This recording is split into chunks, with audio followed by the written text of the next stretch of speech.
Hello, everybody. My name is Signe Nīgale. I'm the Sveiki head of visiem, communication and esmu international Signe Nīgale. relations of Rail Baltica Es joint esmu venture, RB Rail, starptautisko and I'm very happy to attiecību open today's Rail Baltic speciālists seminar, which will be Baltica. dedicated to Un updating on the global project progress in šodien esam 2024, pieslēgušies as well as semināram, kurā mēs inform on the aprunāsim to, engagement kāds ir opportunities progress for both our 2024. gadā existing projektā un and kādas future ir suppliers. iesaistas So iespējas before we mūsu start, I just want eksistējošiem un to explain a nākotnes bit today's piegādātājiem. Pirms program. mēs sākam, es So it will vēlos be parunāt a par 4 šodienas hours long programmu. session Mums with our būs key 4 experts, stundu gara both coming sesija ar from the mūsu joint galvenajiem venture RB Rail, ekspertiem, but also gan national no implementing RB bodies. Rail, gan We do no have nacionālajiem quite a coherent ieviešošajām and also, institūcijām.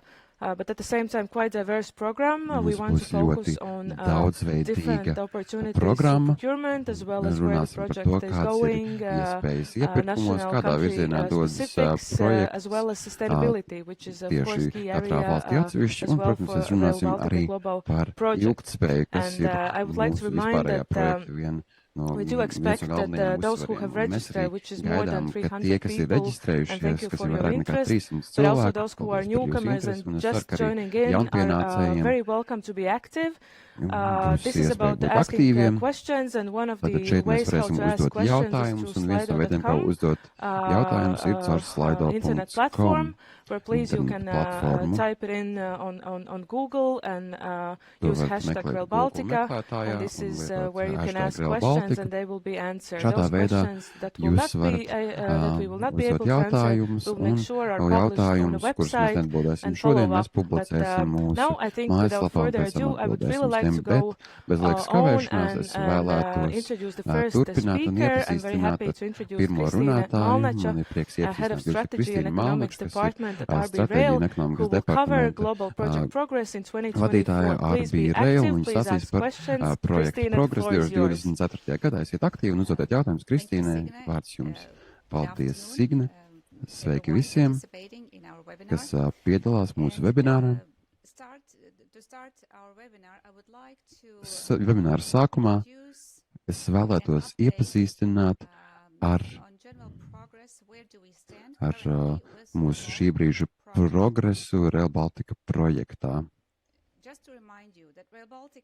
Es vēlos jums atgādināt, ka Rail Baltica ir dzelzceļa infrastruktūras projekts.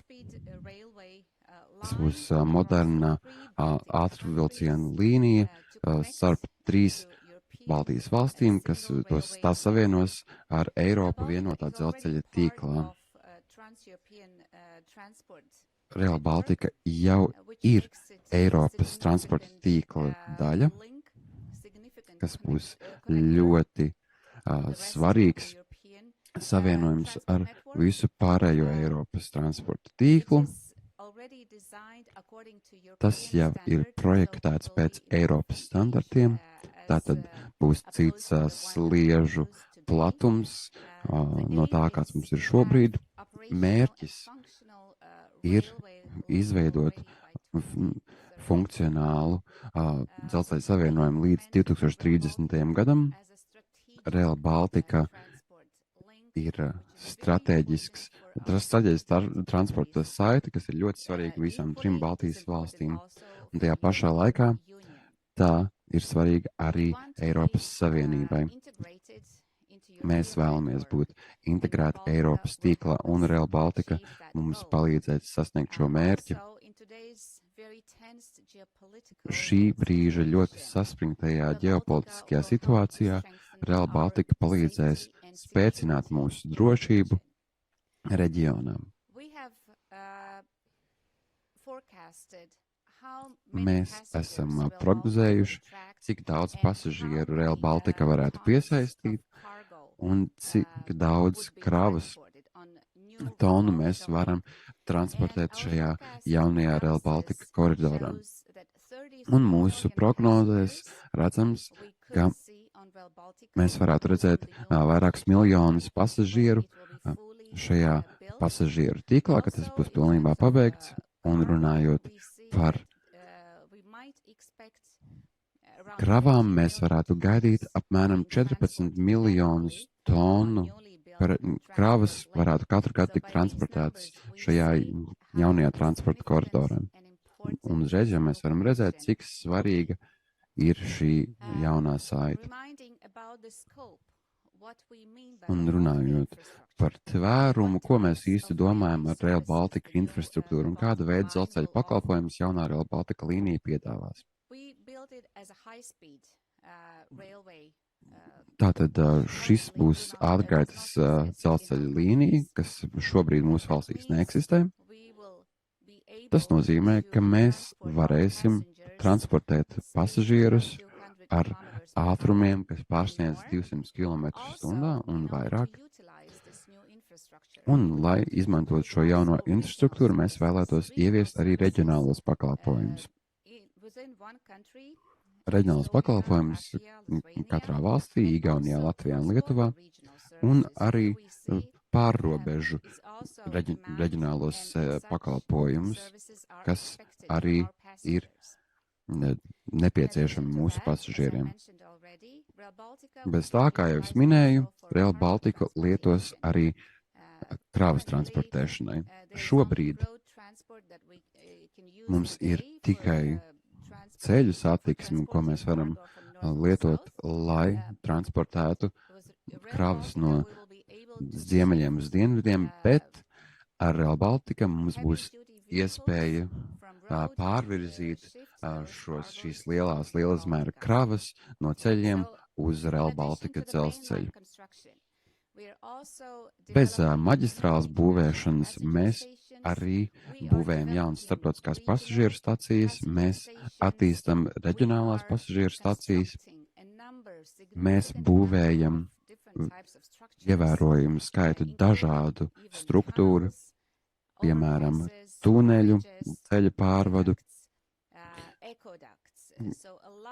tiltu, vieduktu un zaļo pārēju. Tātad daudz struktūras ir jābūvē šajā projektā. Mēs arī izveidosim jaunus kravas termināļus un uzlabosim eksistējošos, lai pārliecinātos, ka mums tiek izveidota jauna transporta, ekonomikas un drošības koridors visām Baltijas valstīm. Pagājušajā gadā mēs veicām analīzi, lai aplēstu, kāda ir mūsu projekta ekonomiskā vērtība, un pirmie rezultāti rāda, ka šodien šis projekts ir ekonomiski dzīvotspējīgs, tas ļoti nāk par labu mūsu ekonomikām, un mēs varam redzēt, ka šī pozitīvā vērtība pārsniedz 6,6 miljardus eiro. Tas nozīmē, ka tas ir ļoti nepieciešams projekts mūsu ekonomikām. Tas veicinās ekonomisko aktivitāti mūsu reģionā, jo būs paaugstināta piekļūstamība, paaugstināta savienojamība, tas palielinās IKP izaugsmi, tātad tas noteikti veicinās ekonomisko izaugsmi. Bez tā projekts spēcinās mūsu ģeostrateģisko pozīciju, mēs būsim vēl ciešāk integrēti ar pārējām Eiropas valstīm, un tas palīdzēs aizsargāt mūsu valstis, jebkādos apstākļos, ar kuriem mēs varētu saskarties nākotnē. Ja mēs runājam par ieguvumiem lietotājiem, mēs esam aplēsuši, ka lielāko daļu šo ieguvumu jutīs tieši mūsu pasažieri. Lielāko daļu ieguvumu jutīs tieši tie cilvēki, kas lietos pasažieru pakalpojumus Rail Baltica. Un vislielākais ieguvums būs, ka mēs ietaupīsim laiku ceļās starp pilsētām Baltijas valstīs. Piemēram, šajā slaidā jūs varat redzēt, ka sasniegt Tallinu no Rīgas prasīs 1 stundu un 40 minūtes, nevis 4 stundas, ko tas prasa šobrīd. Un tajā pašā laikā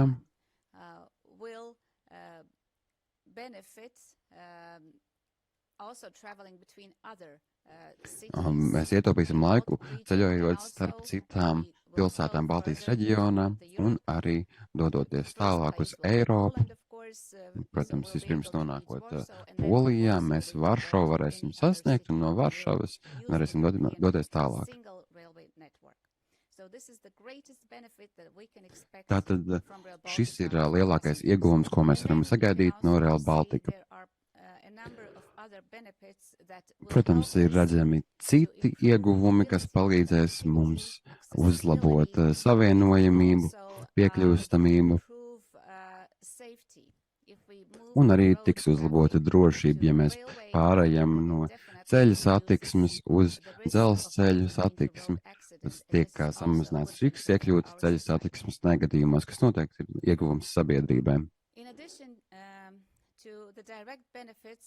Bez tiešajiem ieguvumiem pasažieriem un arī kravas transportētājiem mēs redzam, ka Rail Baltica veicinās pozitīvu ietekmi uz vidi un resursu izmantošanu.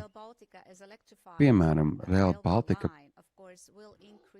būs elektrificēta dzelzceļa līnija,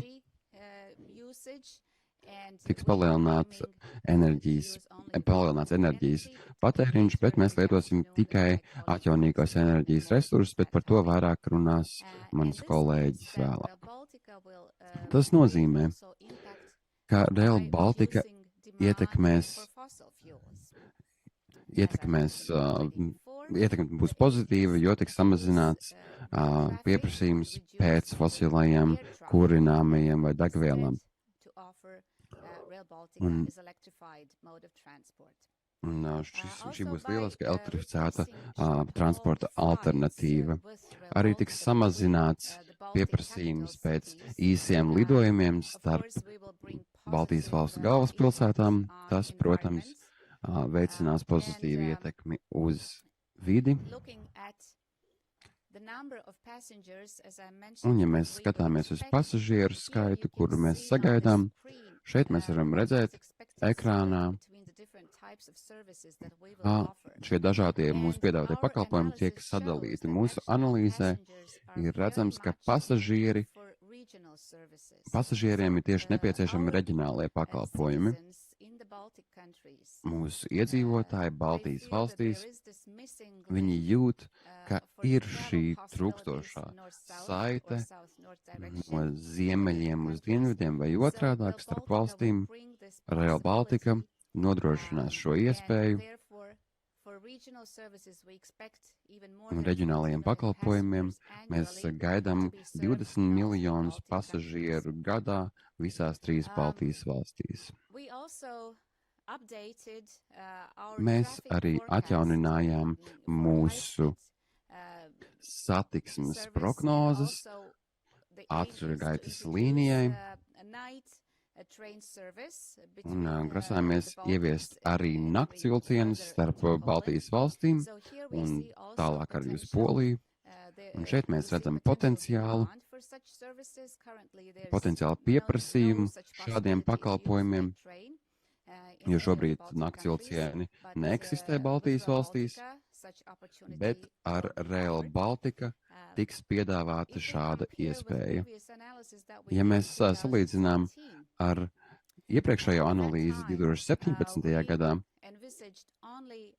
šajā laikā mēs domājām tikai par ātrgaitas dzelzceļa pakalpojumiem. Tagad mēs esam sapratuši, ka mēs varam izmantot visu jaunās līnijas kapacitāti, un mēs redzam, ka ir arī pieprasījums, kas ir jāapmierina.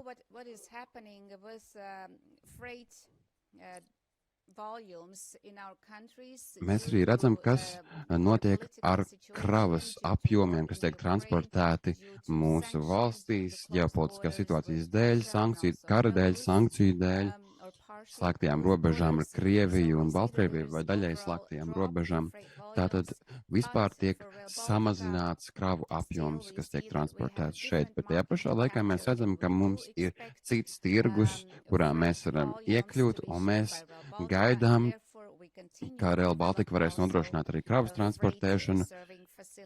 Tātad mums arī būs jānodrošina kravas apkalpošanas infrastruktūra. Atgriežoties pie pasažieru apkalpošanas, mums būs jaunās starptautiskās stacijas, kas būs labi savienots arī ar lidostām, it sevišķi ar Rīgas lidostu, kur būs 2 jauni termināli, kas būs blakus viens otram. Jaunā Rail Baltica pasažieru stacija un Rīgas lidostas termināls. Mēs vēlētos piedāvāt ļoti labus pakalpojumus pasažieriem, kas lieto abus šos transporta veidus, lai būtu arī šis gludais savienojums starp dzelzceļu un lidmašīnām. Un mēs nodrošināsim to, ka visi cilvēki, kas var sasniegt lidostu ar vilcienu, jau varēs nodot savu bagāžu dzelzceļa stacijā, izkāpt no vilciena un pat vispār neuztraukties par savu bagāžu pēc tam. Un šādu pakalpojumu mēs izstrādājam un cerams visi pasažieri to varēs just tuvākajā nākotnē. Un kādēļ tas ir nepieciešams integrēt visas transporta veidus, lai visiem būtu iespējams gludi ceļot? Atkal, tas var samazināt mūsu ceļā pavadīto laiku. Šīs ir jaunās mobilitātes formas, kurā mēs varam lietot vienotu biļeti visiem transporta veidiem, arī bagāžas transportēšanā. Tātad tas padarītu visiem pasažieriem ceļošanu ērtāk.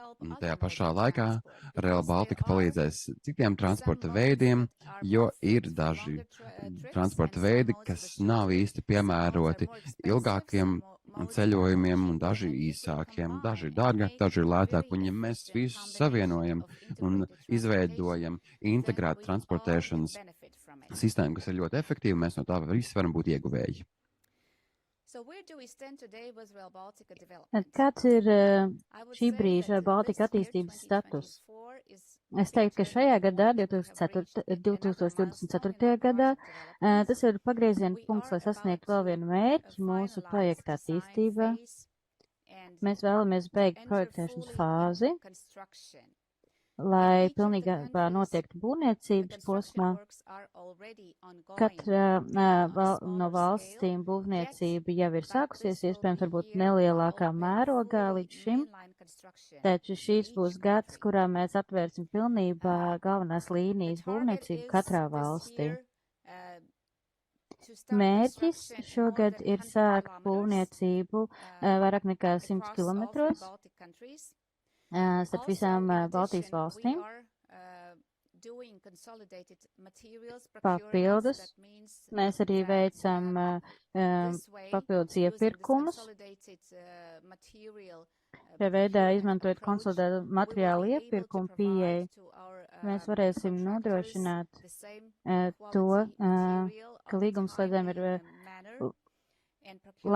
tās pašas kvalitātes materiāli, laba laika posmā, daži no tiem jau ir noslēgti. Arī iepirkuma process mūsu apakšsistēmā, gan elektrības pieslēgumu, gan kontrolas vadības un signalizēšanas apakšsistēmai. Abi šie iepirkumi veiksmīgi veikti nākamajos mēnešos. Vēl papildus lieta, pie kā mēs šobrīd strādājam, ir tas, ka mēs atjaunojam mūsu nodošanas programmu un kādēļ mums tas ir jādara. Rail Baltica ir daļa no Eiropas dzelzceļa infrastruktūras tīklu.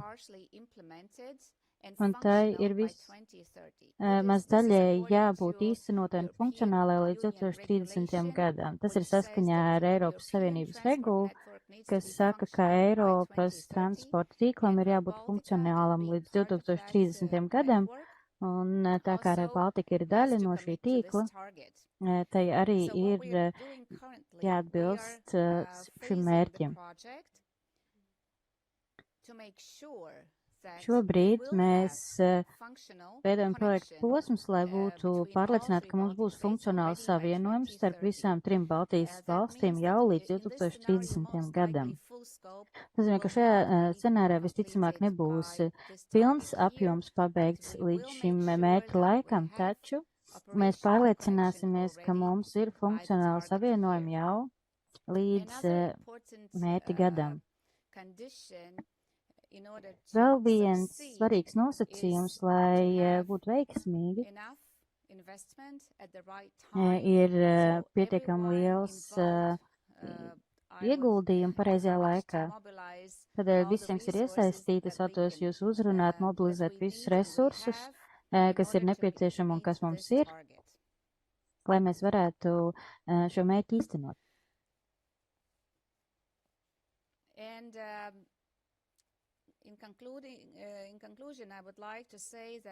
Noslēgumā es vēlētos teikt, ka viena no problēmām, kas mums arī, ar ko mums šobrīd ir jāstrādā, ir tā, ka mums ir jābūt dažādākiem, ir jābūt dažādībai finansējumu avotos. Šobrīd mums galvenokārt ir Eiropas fondu finansējums. Eiropas Savienības dalība šajā projektā ir ļoti nozīmīga. 85% no finansējuma nāk no Eiropas komisijas un nākamā otra finansējuma puse ir no nacionālā budžeta. Taču, lai sasniegtu mērķi līdz 2030. gadam, mums ir jāpalielina būvniecības apjoms, mums ir jāpalielina arī finansiālie resursi, kā arī cilvēku resursi. Mums ir jāpalielina apjoms, visu resursu apjoms, lai sasniegtu šo mērķi. Un tā ir viena no prioritātēm, uz ko mēs šogad koncentrējamies, ir tā, kā mēs varam dažādot savus finansēšanas avotus. Mēs esam atpazinuši iespējas, kuras izskatīt, kā tad ir rotācijas, kas paliks no Eiropas komisijas, arī no nacionālā budžeta.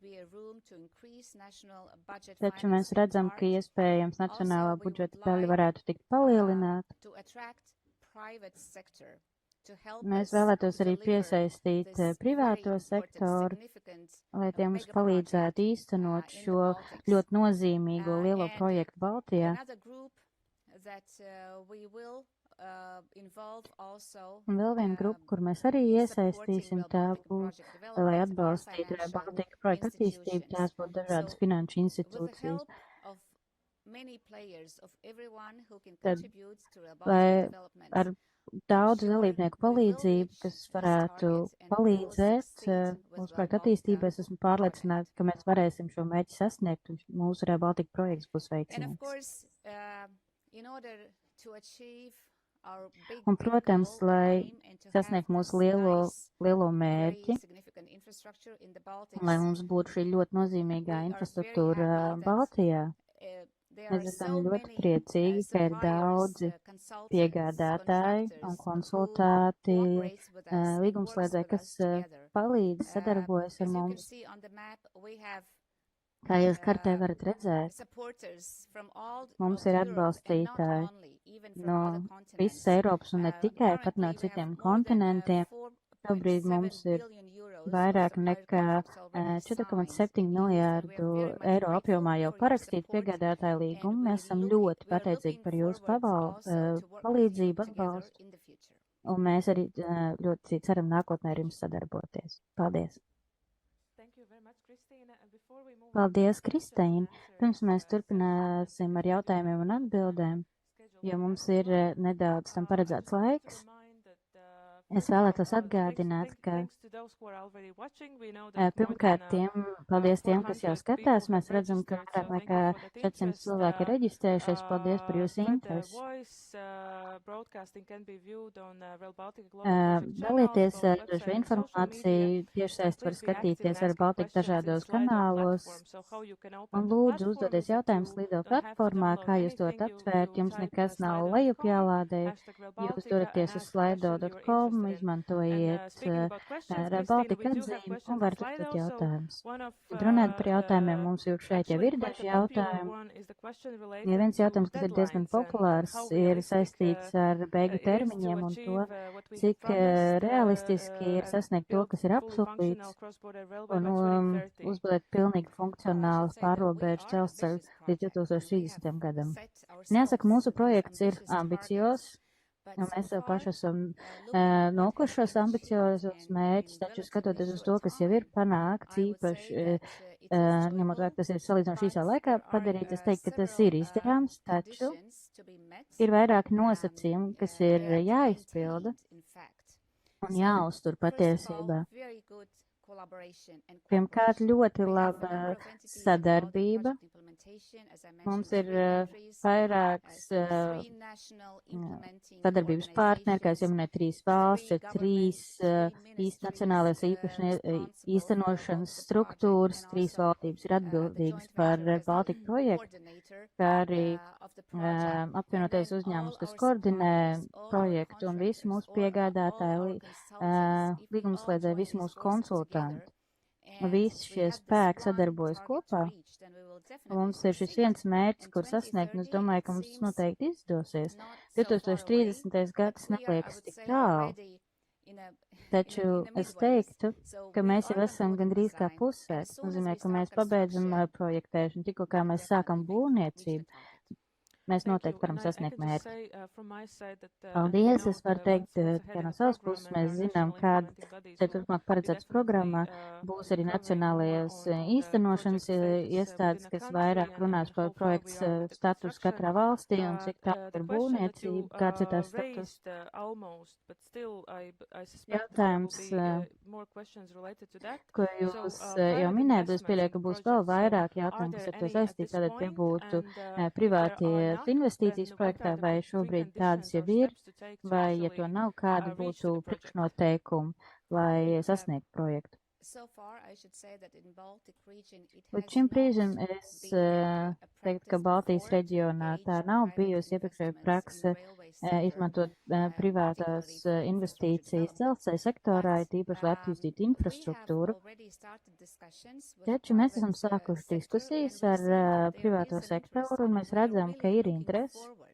Un mēs tiešām ceram un ticam, ka Baltika ir nepieciešama ne tikai publiskajām iestādēm, institūcijām, bet ir arī ļoti labas iespējas uzņēmumiem iesaistīties un attīstīt kopā pasažieru stacijas, kravas terminālus un arī radīt jaunus savienojumus. Interesi ir, un mēs esam ļoti interesēti ar šo sektoru tuvāk sadarboties tuvākajā nākotnē. Paldies, un kas mums būtu jādara, ko interesētajām daļām vajadzētu darīt, lai sazinātos ar projektu? Lūdzu, sazinieties ar mums, mēs esam ļoti atvērti. Jūs esat gaidīti, mēs esam interesēti arī jums iepazīties, ja jums ir interesi. Vēl 1 vai 2 jautājumi, un šis ir jautājums no iedzīvotājiem. Vai ir kāds grafiks šī brīdī privātiem investīcijām? Mums nav noteikts grafiks, taču šis ir īstais laiks, lai radītu šādu modeli un runātu par nākotnes iespējām. Es teiktu, jā, šogad 2024. gadā ir īstais gads, kad ar mums sazināties. Paldies! Es iespējams pavēršu durvis tālākai diskusijai. Kādi ir ieguldījumi pārceļot transportu no ceļu transportu uz dzelzceļu? Iespējams, jūs varat sadalīt vairākās daļās, jo būs arī diskusija panels, kas par to runās. Jā, mums būs vēl viena diskusija par ilgtspējību, kas runās par šo tēmu, par vidas ietekmi. Un lieta ir tā, ka mēs atbrīvosim ceļus, būs vairāk vietas ceļotājiem ar mašīnu, vai tiem ceļotājiem, kurus neinteresē Rail Baltica, piemēram, īsas distances ceļojumiem. Tad mēs radīsim vairāk vietu uz ceļa un ir labi, ja ir iespēja izvēlēties. Ja jums ir iespēja izvēlēties, jūs vienmēr varat izvēlēties to, kas jums jūsu ceļojumu vajadzībām, ceļojumu laikām, ceļojumu izmaksām dar vislabāk.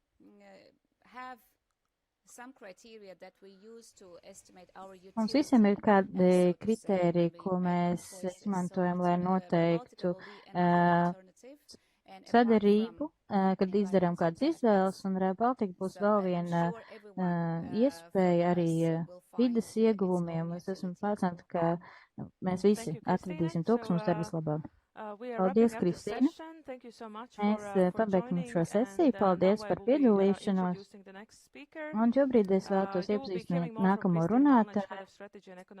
Jūs dzirdēsiet to vairāk no Kristīnas Meltmats, kas ir komunikācijas starptautisko attiecību nodaļas vadītāja vēlāk. Viņa vadīs diskusiju par ilgtspējību pēc dažām stundām.